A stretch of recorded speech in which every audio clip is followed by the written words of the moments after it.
In this video, I want to walk you through my progress to date with my memory keeping and scrapbooking projects for 2021. So this is January 31st, so this is my January update. I hope to do this a few times throughout the year to share my progress towards my goals and how all of my memory keeping practices are fitting together. If you're paying attention to any of my prep content as we were leading up and entering into 2021, I talked a little bit about how I was trying to combine both kind of memory keeping for legacy projects with my bucket list stories and some of the longer, deeper stories that I want to tell with some more creative practices and planning practices to help me feel more in control and for just kind of general baseline self-care. I'm trying to do a much better job of that in 2021. So we'll start with that, with these two items, and then we'll go to the scrapbooking aspects. So this is my planner. It's the Hobonichi Sneaker Weeks. It's a little bit thicker than the one I used last year. Let me grab that. So just for comparison, this is the one that I was using last year. This is my 2021. Dimension-wise, the 2021 is teeny bit smaller. It's only because the cover is the same size as the pages.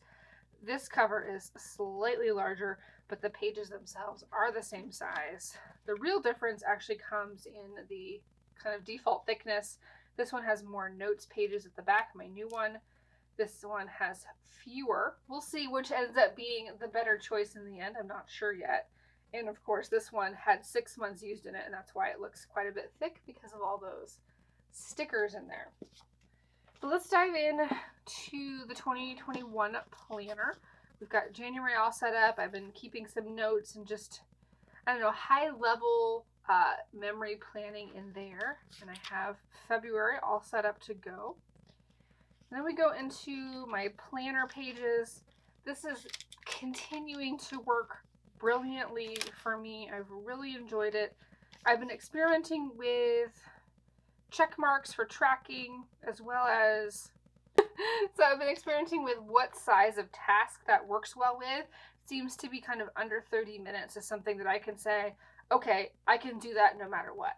If it's a larger task, sometimes I don't always feel like I can do that on a specific day. But I'll continue to kind of circle back to that throughout the year. But I've been loving this. I love how it lays flat. It just works so well for me. And then here's the first week of February all set up and ready to go. Hopefully I won't add more tasks, but we all know we will as things come up throughout the week. And then the part that I think I'm most excited about is I've been doing kind of near daily journaling here in the back. And I love how this looks. It just makes me feel really good. I'm using my Cocoa Daisy stickers. And, writing as little as one sentence in a day. And there's some days here where I didn't write something the night before. And so I just put the two stickers together. And, I'm kind of trying to go with the flow. But I'm enjoying the practice. And when I don't do it, I notice a difference. So this and then the practice that I'm going to show you next really, it feels good. And I feel like I'm on the right track. I try to do this in the evening. Sometimes it ends up being kind of end of the work day, but I try to do this kind of right before bed. And I'm pretty happy with the progress that I've made so far with it. All right, now let's jump into my Traveler's Notebook. So I'm considering this a daily pages project inspired by Kristen Tweedale. And this is a creative practice. The purpose of this is the exercise of doing it, not the end result or what it looks like. And so I've been trying to do this every single morning, just sitting down and making something. This is the most elaborate thing you'll see in here. I did this on December 28th, kind of as a, why am I doing this exercise? But then every day it was like, just let's throw some stuff on the page, whatever feels good. A lot of times there wasn't, it was as little as 2 stamps. I was really trying to embrace the idea of going with the flow and doing it no matter what. Even if that meant just stamping one thing on the page or sticking one thing down. I can tell that there's a lot of kind of the exercise of imperfection in this, because of course there were mistakes, but it feels good. And as I mentioned with the journaling, I've found that when I'm not doing this, which I would say the past 2 days, I've had a little bit of a hiccup the last 2 days of the month, and I definitely noticed it. I felt different. I felt less grounded. So I even got to the point where I'm like adding a little poem. I haven't really felt connected to poetry in many years. So I can tell this is helping me kind of seek and be curious and investigate and think a little bit deeper and connect more with myself. And it's not about how this looks on the page at all. So we can see there's January 30th. I just stamped the date. And then here's my final page for January 31st. And of course, this is awesome that it fits perfectly in this little book. And I'm excited to continue for February. I don't have a 100% clear plan. I'm going to figure that out in the morning yet. I know I'm continuing in this Traveler's Notebook size. Not sure if I'm going to kind of want to give myself some rails, kind of a theme or a direction or, something for the month, or just continue on this very free-form practice. I knew I needed this for the month. If there was going to be structure around it, I didn't think I'd be able to keep up. So the idea that I have to do something every day, no matter what, even if it's putting an X, putting my mark on the page, if you will, that would count as showing up to doing this. So we'll see. I will be thinking about more of that tomorrow morning. All right, let's jump in to scrapbook layouts. You may know that I've been doing a lot of hybrid scrapbooking. These pages, they take a little bit more to pull them together, but I love the finished result. And then the actual kind of the scrapbooky part tends to be pretty quick. So I'll just show you here. I've got one single page layout, which is this one I just finished as part of our silhouette class. Silhouette Simplified is our new pop-up workshop. And then this 2-pager. And then this one I'm loving so much. It's about, I mentioned this on the podcast. This is about experience I had working for the college newspaper.